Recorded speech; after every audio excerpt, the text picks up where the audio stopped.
काली रात का रहस्य। शाम का वक्त था और सूरज धीरे धीरे पहाड़ों के पीछे छिप रहा था। नेहा और उसकी सहेलियां एक छोटे से गांव के पास स्थित पुरानी हवेली की ओर जा रही थी।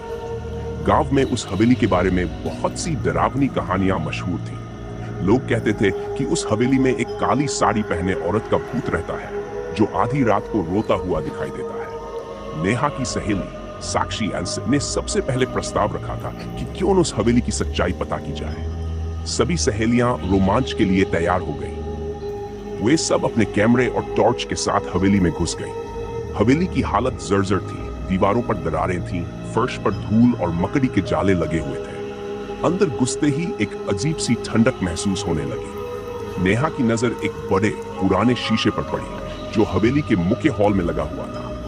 शीशा धुंधला और टूट चुका था, लेकिन उसमें कुछ अजीब था। नेहा ने टॉर्च की रोशनी डालकर ध्यान से देखा तो उसकी परछाई के पीछे एक और परछाई दिखी। वह डर के मारे चिल्ला उठी, लेकिन जब बाकी सहेलियां पास आई तो सब हंसने लगी कि शायद वह भ्रम था।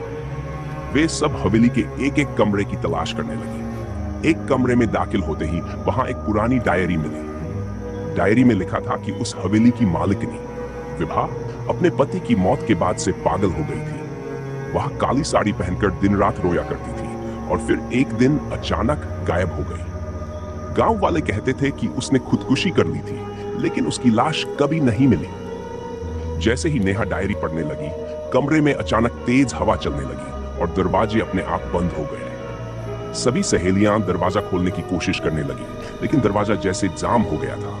तभी साक्षी ने देखा कि खिड़की के बाहर बगीचे में एक काली साड़ी पहने औरत खड़ी है।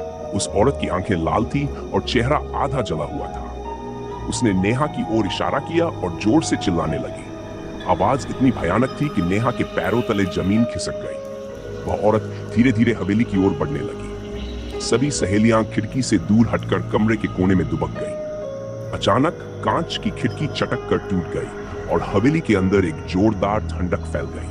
टॉर्च की रोशनी भी बंद हो गई। कमरे में घना अंधेरा छा गया। सहेलियां कांपने लगी। नेहा ने महसूस किया कि कोई उसके करीब आ रहा है। उसने अपनी आंखें बंद कर ली और किसी भी तरह से वहां से निकलने की प्रार्थना करने लगी। अचानक दरवाजा खुल गया और एक तेज रोशनी पूरे कमरे में फैल गई। सब बाहर की ओर दौड़ पड़ी, लेकिन पीछे मुड़कर देखने की हिम्मत किसी की नहीं हुई। जब वे हवेली से बाहर निकली तो पता चला कि हवेली के गेट के पास लगी लोहे की चेन अपने आप खुल गई थी। वे सब हाफते हुए डर के मारे चीखती हुई गांव की ओर भागी। अगली सुबह जब गांव वालों ने हवेली की जांच की तो वहां कुछ भी नहीं मिला, लेकिन हवेली के गेट पर एक ताजा खून का धब्बा और टूटे हुए कांच के टुकड़े पड़े थे। आज भी गांव वाले उस हवेली की ओर जाने से कतराते हैं और शाम होते ही अपने घरों में दुबक जाते हैं, क्योंकि कोई नहीं जानता कि काली साड़ी वाली वह औरत अब भी किस मोड़ पर छुपी बैठी है।